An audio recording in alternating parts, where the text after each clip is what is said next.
اعوذ باللہ من الشیطان الرجیم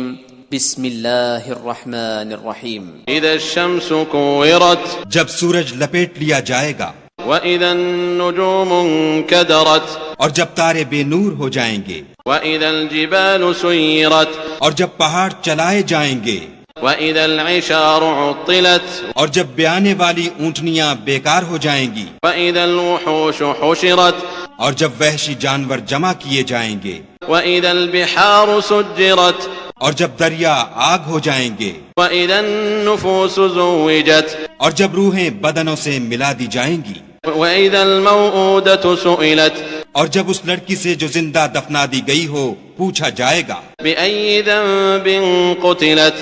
کہ وہ کس گناہ پر مار دی گئی، واذا الصحف نشرت اور جب عملوں کے دفتر کھولے جائیں گے، واذا السماء كشطت اور جب آسمان کی کھال کھینچ لی جائے گی، واذا الجحيم سعرت اور جب دوزخ کی آگ بھڑکائی جائے گی، واذا الجنة ازلفت اور بہشت جب قریب لائی جائے گی، علمت نفس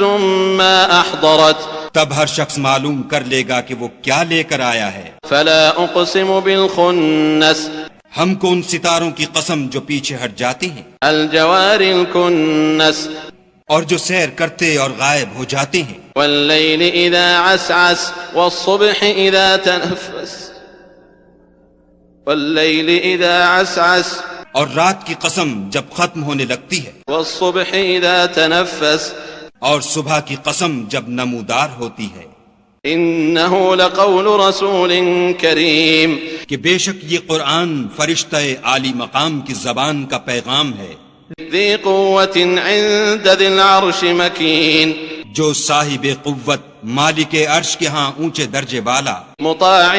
ثم امین سردار اور امانت دار ہے۔ وما صاحبكم بمجنون اور مکے والو تمہارے رفیق یعنی محمد صلی اللہ علیہ وآلہ وسلم دیوانے نہیں ہیں، وَلَقَدْ رَآهُ بِالْأُفُقِ الْمُبِينِ بے شک انہوں نے اس فرشتے کو آسمان کے کھلے یعنی شرقی کنارے پر دیکھا ہے، وَمَا هُوَ عَلَى الْغَيْبِ بِضَنِينٍ اور وہ پوشیدہ باتوں کے ظاہر کرنے میں بخیل نہیں، وَمَا هُوَ بِقَوْلِ شَيْطَانٍ رَجِيمٍ فَأَيْنَ تَذْهَبُونَ وَمَا هُوَ بِقَوْلِ شَيْطَانٍ رَجِيمٍ اور یہ شیطان مردود کا کلام نہیں، فَأَيْنَ تَذْهَبُونَ پھر تم کدھر جا رہے ہو؟ إِنْ هُوَ إِلَّا ذِكْرٌ لِلْعَالَمِينَ یہ تو جہان کے لوگوں کے لیے نصیحت ہے، لِمَنْ شَاءَ مِنْكُمْ أَنْ يَسْتَقِيمَ یعنی اس کے لیے جو تم میں سے سیدھی چال چلنا چاہے، وَمَا تَشَاءُونَ إِلَّا أَنْ يَشَاءَ اللَّهُ رَبُّ الْعَالَمِينَ اور تم کچھ بھی نہیں چاہ سکتے مگر وہی جو خدائے رب العالمین چاہے۔